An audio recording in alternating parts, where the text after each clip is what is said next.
bahwa pada hari ini sebagaimana yang dijanjikan oleh Bapak Jokowi, beliau akan menunjukkan ketika ada undangan pengadilan dan pengadilan sudah mengundang untuk hadir. Ada berita yang sangat menggembirakan bagi kami. Yang pertama, yang seperti yang disampaikan tadi oleh tim kuasa hukumnya yang diketuai Pak JB Irfan, mengatakan hanya satu bukti. Satu bukti itu saya berikan, saya tekankan adalah kopi dari file scan. Jadi bukan kopi dari kopi, tapi kopi dari file scan laporan polisi kepada 9 terlapor ya. Nah, itu yang pertama. Kemudian yang kedua, otomatis berarti tidak pernah di dalam persidangan hari ini, dan tadi majelis hakim mengatakan kalau sampai tanggal 13 tidak bisa menunjukkan bukti tambahan, artinya memang tidak pernah ada ijazah yang dihadirkan di persidangan. Artinya sampai hari ini sidang itu tidak akan pernah ada yang namanya ijazah Pak Jokowi, dan makin menguatkan kepada kami memang ijazah. Dalam lanjutan sidang citizen lawsuit yang diajukan oleh 2 orang alumnus dari Universitas Gadjah Mada, saya mengucapkan selamat kepada Anda karena dugaan Anda benar, dan Anda bisa dengan tepat membaca perilaku dari mantan Presiden Republik Indonesia yang ke-7 itu. Tapi kalau Anda termasuk yang masih berharap ya, Jokowi siapa tahu hari ini benar-benar menunjukkan ijazahnya di depan majelis hakim dalam sebuah persidangan, Anda juga tidak terlalu salah-salah amat. Sebab Jokowi sendiri sudah menyampaikan janjinya secara terbuka, diliput oleh media, katanya akan menunjukkan ijazahnya bila diperintahkan oleh majelis hakim. Jokowi bahkan berjanji tidak hanya membawa ijazah dari Fakultas Kehutanan, ijazah insinyurnya dari Fakultas Kehutanan, tapi juga membawa semua ijazah yang dimiliki sejak SD, SMP, hingga SMA. Tapi ternyata hari ini boro-boro ijazah SD, SMP, SMA-nya, termasuk juga ijazah yang dimilikinya pun ijazah UGM yang paling banyak ditunggu-tunggu itu juga tidak ada di persidangan, tidak dihadirkan di persidangan. Jokowinya sendiri juga tidak hadir. Bahkan pengacaranya yang hadir mewakili Jokowi pun juga tidak membawanya. Supaya Anda nggak terlalu merasa bersalah dan kecewa, coba yuk kita simak lagi apa yang disampaikan Jokowi pada tanggal 23 Desember lalu. Ya, kalau diminta oleh Yang Mulia Hakim, saya akan datang, terutama untuk menunjukkan ijazah asli dari SD, SMP, SMA, sampai S1.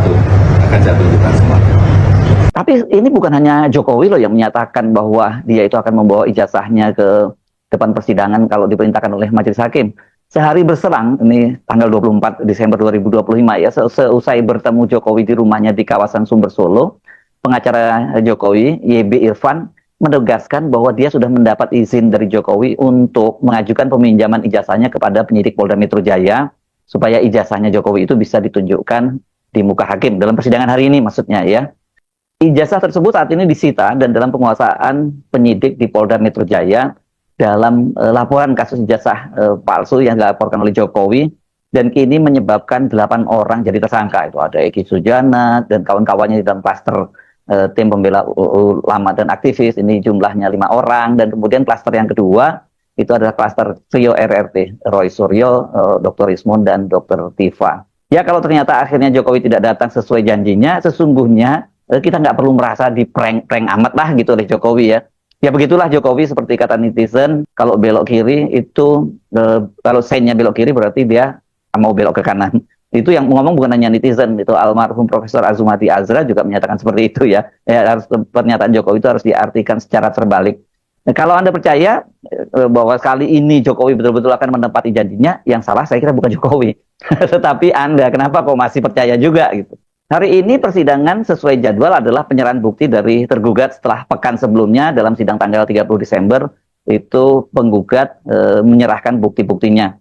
Ada 4 tergugat. Pertama itu Joko Widodo, mantan Presiden Republik Indonesia ke-7. Tergugat kedua itu Rektor UGM Profesor Ova Emilia. Tergugat ketiga Wakil Rektor UGM Profesor Wening Udasmoro. Dan tergugat keempat itu polisi. Dalam hal ini adalah Polda Metro Jaya yang sekarang menguasai ijazahnya Jokowi, ijazah yang disebut milik Jokowi. Namun ternyata keempat tergugat tidak satu pun yang mengajukan bukti ijazah Jokowi, atau setidaknya fotokopinya lah ya yang harusnya diajukan. Nah, soal ini dijelaskan oleh Muhammad Taufik setelah persidangan. bahwa pada hari ini sebagaimana yang dijanjikan oleh Bapak Jokowi, beliau akan menunjukkan ketika ada undangan pengadilan dan pengadilan sudah mengundang untuk hadir. Ada berita yang sangat menggembirakan bagi kami. Yang pertama, yang seperti yang disampaikan tadi oleh tim kuasa hukumnya yang diketuai Pak JB Irfan, mengatakan hanya satu bukti. Satu bukti itu saya berikan, saya tekankan adalah kopi dari file scan. Jadi bukan kopi dari kopi, tapi kopi dari file scan laporan polisi kepada 9 terlapor ya. Nah, itu yang pertama. Kemudian yang kedua, otomatis berarti tidak pernah di dalam persidangan hari ini, dan tadi majelis hakim mengatakan kalau sampai tanggal 13 tidak bisa menunjukkan bukti tambahan, artinya memang tidak pernah ada ijazah yang dihadirkan di persidangan ya. Kemudian yang kedua, UGM selaku tergugat 2, tergugat 3 yang notabene adalah tempat di mana Bapak Joko Widodo berkuliah dan sudah berulang-ulang dinyatakan oleh Bu Rektor, oleh Wakil Rektor ya, bahwa beliau alumni UGM, itu pun hanya menunjukkan kopi dari persidangan. Jadi tidak ada kopi ijazah pun tidak ada. Yang keempat yang sangat menggembirakan, polisi selaku pihak yang menyita ijazah ya, yang kami gugat, dan inilah yang saya bilang kecerdasannya, polisi tidak mengajukan bukti. Nah, artinya sampai hari ini sidang itu tidak akan pernah ada yang namanya ijazah Pak Jokowi, dan makin menguatkan kepada kami memang ijazah itu tidak ada. Tidak ada ya. Halo teman-teman semua, selamat datang kembali di channel ini. Salam NKRI harga mati bagi kita semua. Senang sekali rasanya bisa kembali menyapa Anda semua dalam ruang diskusi yang penuh dengan komitmen menjaga integritas bangsa. Hari ini kita disuguhkan oleh babak baru dari polemik hukum yang sebenarnya sudah berlangsung sangat lama dan menyodot perhatian jutaan pasang mata masyarakat Indonesia. Isu mengenai keaslian dokumen penting dari seorang tokoh besar nasional kembali mencuat di meja hijau dalam persidangan Citizen Law Side yang diajukan oleh para alumnus Universitas Gadjah Mada. Pertanyaan besar yang menggelayut di kepala kita semua adalah mengapa sebuah pembuktian sederhana yang dinantikan publik justru berujung pada absensi bukti fisik utama di persidangan. Ya teman-teman semua, yang sejak awal sudah bisa membaca arah pergerakan dan dinamika khusus ini, mungkin teman-teman semua tidak akan terlalu terkejut melihat apa yang terjadi di pengadilan negeri belakangan ini. Namun, bagi sebagian masyarakat yang masih menaruh harapan besar bahwa sebesar substansif akan ditunjukkan secara gamblang, momen ini tentu menyisakan tanda tanya besar sekaligus rasa kekecewaan yang mendalam. Publik tentu masih mengingat dengan jelas janji-janji terbuka yang disampaikan melalui berbagai pelipatan media massa mengenai ketersediaan untuk membawa dan menunjukkan saluran dokumen pendidikan asli tingkat besar dan hingga pengaruh tinggi di hadapan majelis hakim. Tetapi realitas di lapangan dalam persidangan terakhir justru menunjukkan hal yang berbanding terbalik dari komitmen awal tersebut. Teman-teman semua, mari kita bedah secara objektif fakta-fakta hukum yang tersaji dalam persidangan terakhir ini. Sesuai dengan agenda yang ditetapkan oleh majelis hakim, persidangan kali ini seharusnya menjadi pengaruh dan panggung bagi pihak tergugat untuk menyarankan bukti-bukti otentik guna menyangkal dalil-dalil dari pihak penggugat. Ada 4 pihak yang ditarik sebagai tergugat dalam kasus ini, mulai dari mantan kepala negara, otoritas tertinggi Universitas Gadjah Mada selaku lembaga akademisi yang mengeluarkan dokumen tersebut, hingga pihak aparat penegak hukum dari Polda Metro Jaya yang saat ini secara resmi menguasai dokumen yang disita dalam perkara terkait. Ekspektasi publik begitu membumbung tinggi terhadap bahwa persidangan ini akan menjadi titik akhir yang menyelesaikan seluruh spekulasi publik melalui pembuktian yang transparan. Namun apa yang disampaikan oleh tim hukum penggugat, salah satunya melalui penjelasan Muhammad Taufik sebagai persidangan, justru mengejutkan banyak pihak, dan 4 tergugat yang ada tidak satu pun pihak yang mampu menghadirkan atau setidaknya menyerahkan fotokopi dokumen ijazah asli yang menjadi objek sengketa utama dalam persidangan tersebut. Pihak kuasa hukum tergugat dikabarkan hanya menyerahkan satu bukti saja, yaitu salinan dari berkas pemindaian laporan kepolisian terkait, bukan salinan dari dokumen pendidikan yang dimaksud. Majelis hakim bahkan secara tegas memberikan batas waktu hingga tanggal 13 mendatang.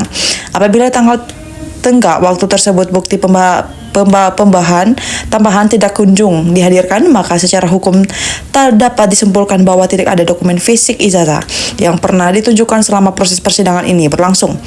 Kondisi ini tentu memicu gelombang kritik dari yang luar biasa dari berbagai kalangan masyarakat, termasuk tim analisis forensik digital seperti Roy Suryo dan rekan-rekan aktivis hukum lainnya yang terus mengawal kasus ini demi tegaknya kebenaran. Masyarakat menilai bahwa sebagai seseorang mantan pemimpin tertinggi dan tokoh penegawan, sudah sepatutnya teladan moral yang baik ditunjukkan secara normal dan menghormati institusi peradilan. Menghadiri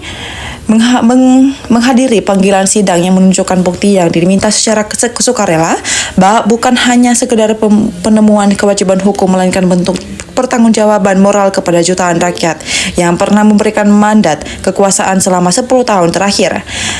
Dan dampak jangka panjang dari ketidakpastian hukum ini tentu saja mengarah pada degradasi reputasi personal tokoh-tokoh, di mana sejarah kita harus menyadari bahwa kepindahan dalam merancang strategi politik jangka pendek dan menempatkan figur-figur yang loyal di berbagai lembaga strategis, dimulai dari peradilan, kepolisian hingga lembaga pemilu, mungkin bisa beredam tuntutan hukum untuk sementara waktu, namun strategi politik yang dinilai memastikan tersebut tidak akan pernah bisa membungkam kesadaran kritis masyarakat yang hidup di era keterbatasan informasi. Ya teman-teman semua, mari kita bacakan komentar-komentar dari netizen. Ada yang berkomentar bahwa seharusnya kalau memang dokumen itu asli dan tidak ada yang perlu disembunyikan, bawa saja langsung ke persidangan, menghindari dan hanya mengirimkan berkas scan laporan polisi justru membuat masyarakat yang tadinya netral malah menjadi curiga kalau duga-dugaan selama ini ada benarnya. Ada juga teman-teman kita berkomentar bahwa kita sebagai rakyat tidak butuh retorika politik atau janji manis di media sosial yang diputar balikan. Kami hanya menuntut kejujuran dari seorang mantan pemimpin yang katanya negarawan. Menghormati panggilan hakim dan transparan adalah kunci menjaga kehormatan bangsa. Ada juga teman kita yang berkomentar dari akun Sri Kandi Integritas. Lucu sekali melihat kampus sebesar UGM dan institusi kepolisian seperti tidak berdaya untuk menghadirkan lembaran kertas ijazah yang di depan sidang resmi. Ini bukan lagi soal masalah persoalan dan satu orang. Tanpa ini pertaruhkan kredibilitas hukum dan dunia pendidikan tinggi di Indonesia. Ada juga teman-teman kita yang berkomentar bahwa masyarakat sekarang sudah pintar, tidak bisa lagi dibohongi dengan taktik politik penundaan. Jika dalam sidang lanjutan sampai tanggal 13 nanti bukan itu tetap gaib, maka sejarah akan mencatat ini sebagai drama menegakkan hukum paling aneh yang pernah ada di negeri ini. Teman-teman semua, di rentetan peristiwa peradilan dan masifnya suara kritik netizen di atas, kita dapat menarik satu kesimpulan penting: kondisi penegakan hukum dan etika penegara kita saat ini sedang tidak dalam kondisi baik-baik saja. Kita tidak boleh membiarkan presiden buruk ini terus berlanjut hingga merusak tatanan nilai moral generasi penerus bangsa.